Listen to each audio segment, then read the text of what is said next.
2022 rookie mock draft. Let's break it down. What rookies are you taking first in your upcoming 2022 rookie only mock draft? Is it Breece Hall? Is it Kenneth Walker? Will landing spot determine which running back goes 1.1 in your draft, in my draft, in all of our rankings? We will talk about that. You can bet your bottom dollar. Where would we put Malik Willis if this was a super flex? I'll touch on that. Let's break down the 2022 rookies in mock draft fashion. The Fantasy Football Show begins now. This is the Fantasy Football Show with your host, Smitty.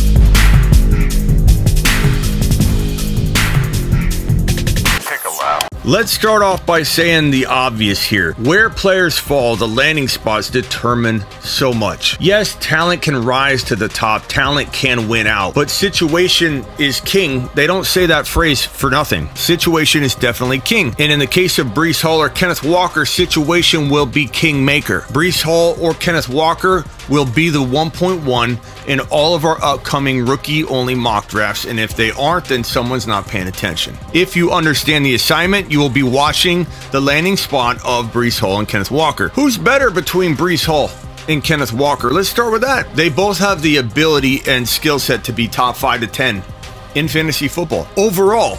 Not just top 5 to 10 running backs, they could be top 5 to 10 overall players. Now, will both of them? Probably not. They could be. Which one of these running backs falls to the Buffalo Bills? That's what I'm looking at. All right, looking at the NFL draft order, none of these teams in the top 10, no top 10 team anymore is taking a running back. We're going to skip through the top 10. Commanders aren't taking a running back at 11. That's still way too early. Vikings, the Texans could, I suppose, look for a running back, but they're not taking one at 13. Ravens, no. Eagles have 15 and number 18 overall. This is the first point in the draft where if someone's going to reach on a running back like Breece Hall, maybe it is 15 or 18. Chargers at 17, no. Saints at 19, no. Steelers at 20, no. Patriots at 21, probably not. Packers, no way at 22. Here we go. The Cardinals at 23 are really the first team, I think, to entertain a running back at this point in the draft. Again, Eagles at 18 and 15, had they kept their other first rounder and had 3 of them to play with, I think they may have taken Breece Hall or Kenneth Walker with one of their 3 top 20 picks that they had, but the Eagles only have 15 and 18 now. And they don't make good picks, so I doubt they take Breece Hall, who would be a good pick. I don't prescribe to you shouldn't take a running back early. Similar to quarterback drafting in fantasy football,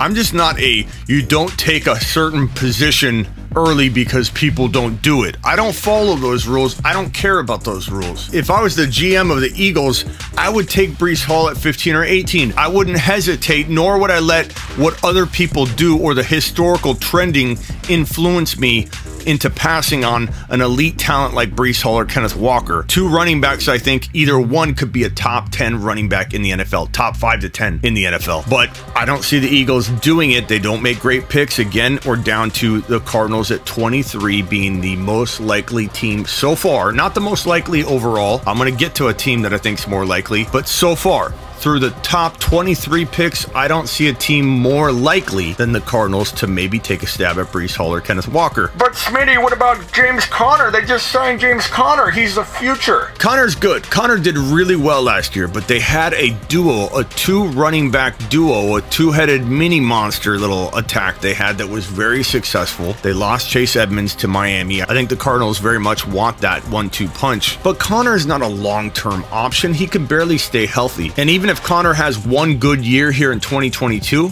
I don't care what the Cardinals paid him. I don't care what the Cardinals may have thought they might have been getting in a James Conner signing or re-signing.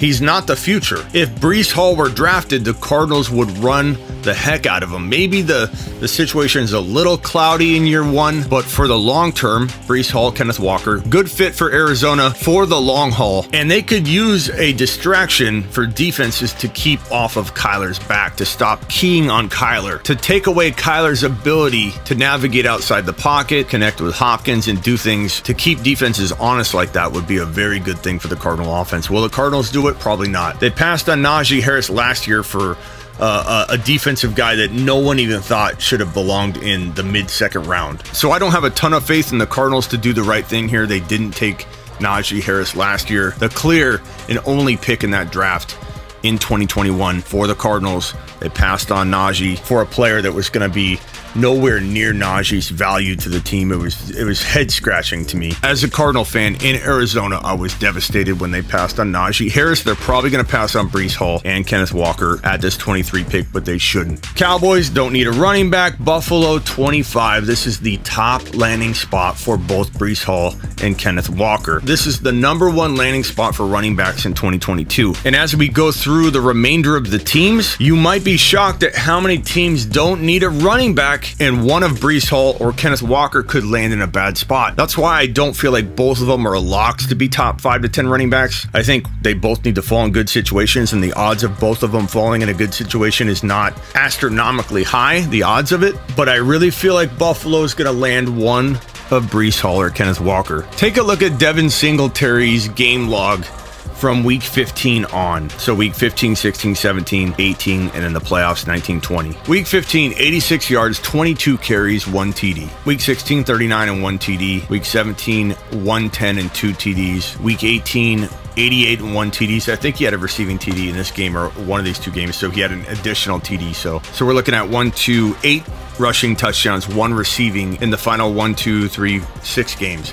9 TDs in the last 6 games. And let me continue to go through the game log here. So rushing yards, 86, 39, 110, 88, 81, 26. But look at the touchdowns. A touchdown in every single game, and 2 games he had more than 2 rushing touchdowns, and 3 games he had more than 2 total touchdowns. 3 multiple touchdown games in the final 6 games for Singletary. I'm not saying Singletary doesn't have a shot at being the guy. Maybe they take a corner, and then in the next round they don't address a running back, and then at that point it's like they have Singletary as the best option. That could happen. That could play out that way. But I do believe that Buffalo realizes that they can address corner or other positions later. I think the Buffalo Bills would be very smart to take Breece Hall or Kenneth Walker. Probably Breece Hall would be the better fit maybe for Buffalo, but I mean, Walker, here's the thing. Who's better? Who's better? Walker, #1 in the nation in forced missed tackles, #2 in yards, #1 in elusive rating according to PFF. This kid Walker had better film. When I watch Breece Hall and Kenneth Walker, I'm blown away by both, but I'm blown away a little more by the film of Kenneth Walker, by the stats like I just mentioned. #1 in forced missed tackles, #2 in yards, #1 in elusive rating, and on film, all that matches. I'm not saying Breece Hall isn't right there with him, but Kenneth Walker pops on film just like those numbers pop on paper. And then they hit the combine, and Breece Hall has a slightly better combine, but they both look phenomenal. Kenneth Walker was a little bit behind Breece Hall, but so impressive. Like if Breece Hall didn't show up to the combine, Kenneth Walker would have killed the combine at the running back position. So they both are electric. They're neck and neck elite potential running backs if in the right spot. Situation is king. Buffalo would be king in terms of situation. Titans, Buccaneers, they just signed Leonard Fournette. Packers, Chiefs, maybe. You might say Clyde Edwards-Helaire, but Breece Hall and Kenneth Walker are no joke. They could go wide receiver with one and running back with another. They could go defense and then one of the two with the other pick. It wouldn't be crazy to go running back. I know some will say they did that already. They're not going to do it again. Maybe they will. Losing Tyreek Hill, maybe they want a Breece Hall. Maybe they want to go back to a more balanced attack without Tyreek Hill on roster. It's possible. And they've got 2 picks to contemplate it. Maybe if you had just 1 pick, you'd be like, we can't do that. We have other positions of need. But when you got 2 picks back to back, you might toy around with an idea you might not normally do. Chiefs are an option. So far you got the Cardinals at 23, the Bills at 25, the Chiefs at 29 or 30. The Lions aren't taking a running back at 32. The Bengals should take one of Kenneth Walker or Breece Hall, and here's why. I get it. Smitty, wait a minute, Smitty, they got Mixon. He's going to last forever. Like Todd Gurley a couple years back, Mixon has taken a beating waiting for the team to get up to par in terms of blocking and opening things up for Mixon, but Mixon did have a good year. I'm not doubting Mixon this year. If Walker or Breece Hall land on the roster, then that complicates things for Mixon tremendously. Like his stats will go down, his ADP will fall. It'll be a disaster. And I'm not saying from a fantasy perspective in 2022, this is the best landing spot. The Bills are better. The Cardinals are better. The Chiefs are probably better. But Mixon will not last forever. This could be Mixon's last year on the Bengals roster. And if you take a Breece Hall or Kenneth Walker and you have that player for the next 4 or 5 years, a top 5 to 10 running back, I'm telling you, either one of those running backs will be a top 5 to 10 running back on this roster, even if they've got to wait a year. From a football perspective, the Bengals should take one of Kenneth Walker or Breece Hall, go into the future with an already improved offensive line with Burrow, Jamar Chase, and Breece Hall, and you address defense the rest of the way in the draft. Tell me that's not the most scary combination of 3 players you can find in the NFL. Don't think right now. Don't think Mixon's good enough right now. Smitty, you are not thinking straight right now. Think about what it does for you 2, 3, 4, 5, 6 years, that entire 2 through 5 years from now. The Bengals should make this move. It's a smart football move. So that's my breakdown. Kenneth Walker, Breece Hall, landing spot will determine which one for me is 1.1, even though I love both of them for different reasons. I think the Bills take Breece Hall.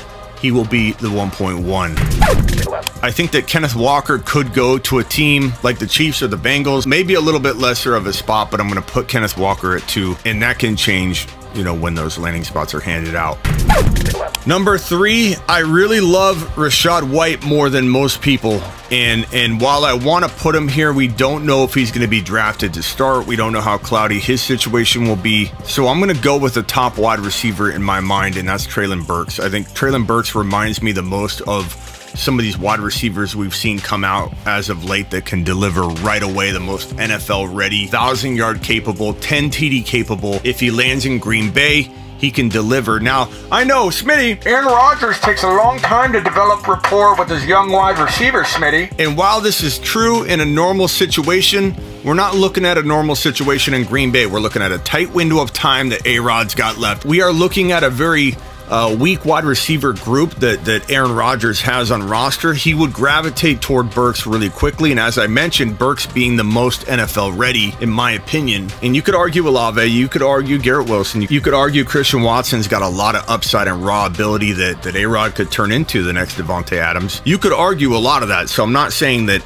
there aren't other good fits. Like Olave would be a good fit in Green Bay. Watson would be a really interesting fit in Green Bay. And I kind of have a weird feeling that they're looking at that. They're thinking about it. Drake London would be really good. These are all pretty good wide receivers, and situation will make them either great or good. Treylon Burks feels the most NFL ready. So for right now, predicting he lands in Green Bay or in another situation where he gets fed a ton, he could be the 1.3. I'm honestly torn between Olave, Christian Watson, Drake London. I could go 100 different directions with these guys right here. I'm not married to any one of them at the 4, 5, or 6. I kind of go back and forth depending on how the wind blows. Sometimes I think, okay, Christian Watson, people see it. Not only did he pass the eye test when you watch his film, and that was the only thing we had for a while. It was like, okay, small school, he passes the eye test, but we got nothing else to back up that he really belongs with the big boys at the 1, 2, or 3 rookie wide receiver ranking area. But then the combine, he blows up at the combine. That's what you want to use the combine for,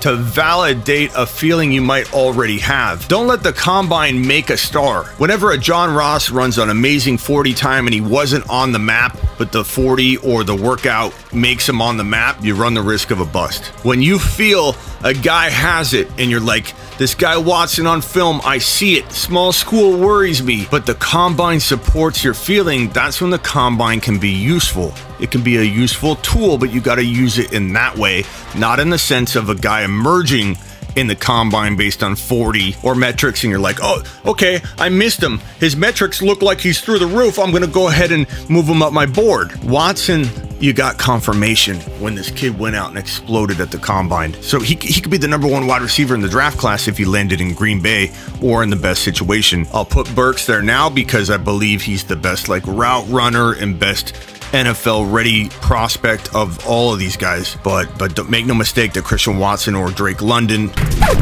or Garrett Wilson could all climb into those spots. Olave. Rashad White dances between 1.3 and 1.8 for me. I'm not going to lie, there's times where I've got him 1.3 in my mind. But then I say, is he going to land in a good spot? What are the odds of him landing in a good location? And the honest truth is we don't really have like any sense of a team wanting to draft him to start. And as you've seen when I mapped out the best landing spots for running backs, there aren't even 5 or 6 really good locations for running backs this year. The odds are not great of him falling into one of those amazing spots, but it could happen, and if it does, he'll be my 1.3. Rashad White looks like Alvin Kamara. He can pull the football in as good as Alvin Kamara. You can at me all you want. I've watched so much film on this kid. He's a reception monster. And if you watch his film, if you watch a lot of his film, you will understand why I like Rashad White so much and why he could literally be the best running back in this draft class if he landed in the right spot. He's a tall version of Alvin Kamara. He's impossible to take down, and he could be a 900 and 900 guy with 12 to 15 TDs if he was in the right spot. Now, will he get drafted to start? Will he be in a situation where he can even climb up? Our team's going to take him seriously and draft him in a position where he could ever become anything? I don't know that answer, but he had a good combine. He looked really good in the combine to match what I saw on the field. Again, another confirmation combine supporting pre-combine assessment. Rashad White is the real deal. Watch his film. If you haven't watched his film, watch Rashad White game film. You will be shocked at how this guy does not go down and get tackled by one guy. He's elusive. I want to put him 3. I really want to put him 3. I'm being very careful right now based on what I feel like teams are gonna do, and there's not a lot of running back spots, so he's got to fall to a team and get lucky on where he lands. And then if he lands in the right spot, this is my favorite like 6 to 10 overall rookie guy to grab. My biggest sleeper of all the guys in this top 10, top 12, Rashad White. My big sleeper, my dark horse of this group by far. Olave should be blue. And again, Olave could be 5, London could be 7, Garrett Wilson could be 1.3 overall. It all depends on landing spot.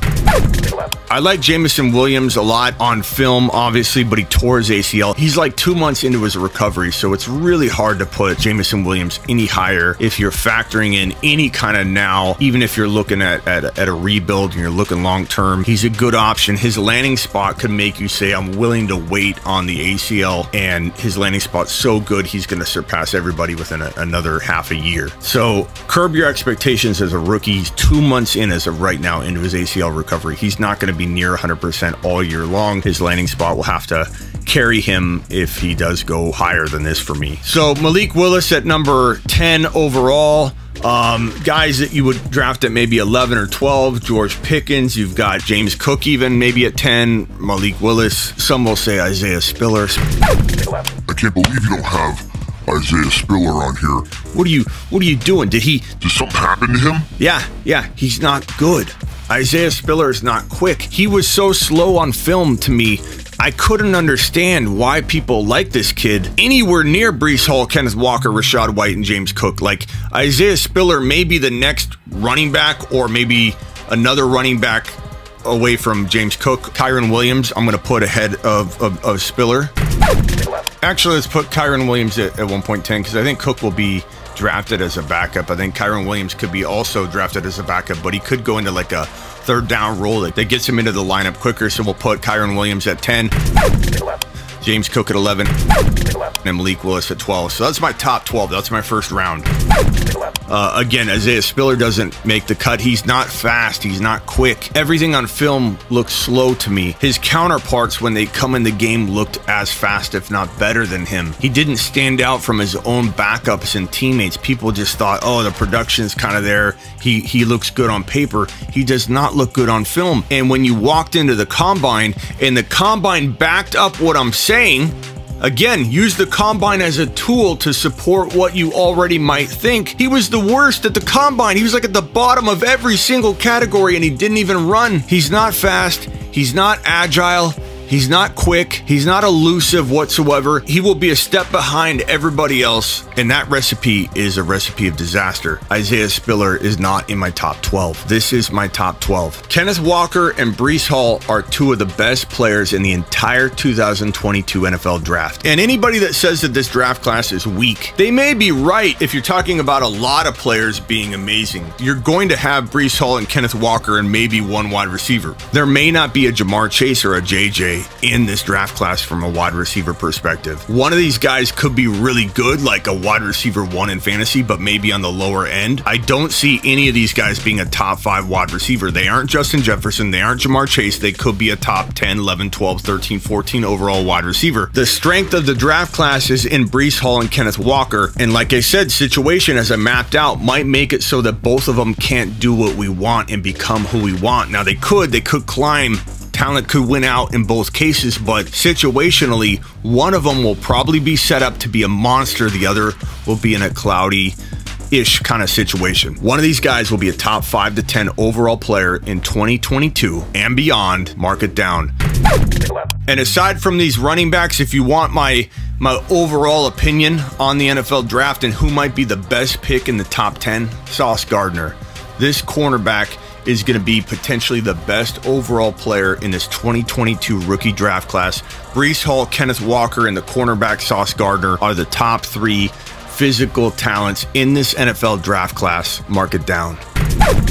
Get my year-round rankings at sleeperu.com, my trade calculator, my one-on-one text advice. All the articles go to sleeperu.com. Want bold year-round rankings, trade calculators, and bold predictions? Get on over to sleeperu.com. And don't forget to play Underdog Fantasy in 2022. I'll give you a free 10-minute phone call if you deposit a minimum of $10 today into a new Underdog Fantasy account. I will give you that 10-minute phone call for free and give you access to my video courses. I have over 24 videos about to completely drop here in the next week or two. Thousands of minutes of content. They're all like how to trade into the 1.2, how to dominate from every draft slot in fantasy football from the 1 to the 12 pick, how to negotiate trades, how to identify your weaknesses and make your weaknesses your strength as a fantasy owner. All of that. All you got to do is go to smitty1.com, deposit $10 into a Underdog Fantasy account. Click the link that's linked to this banner, this Underdog Fantasy banner. If you go to smitty1.com, link in the description, and deposit $10, get my 10-minute phone call with your man Smitty and get access to those video courses all year long. So sign up today at smitty1.com. Now get out of here. This is the Fantasy Football Show with your host, Smitty.